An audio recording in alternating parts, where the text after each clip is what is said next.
आज तारीख 10 आम्ही आलो आहे तारकर्ली बीचवर.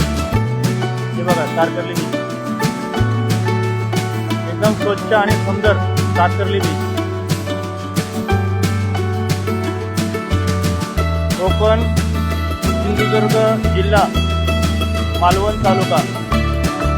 लकी हात दाखवा ऋषभ.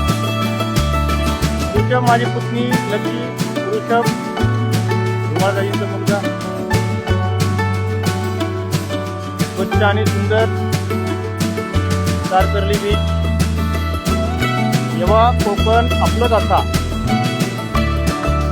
नमस्कार मित्रांनो, आज आपण आलो आहे कुणकेश्वर मंदिर. हे बघा कुणकेश्वर मंदिर.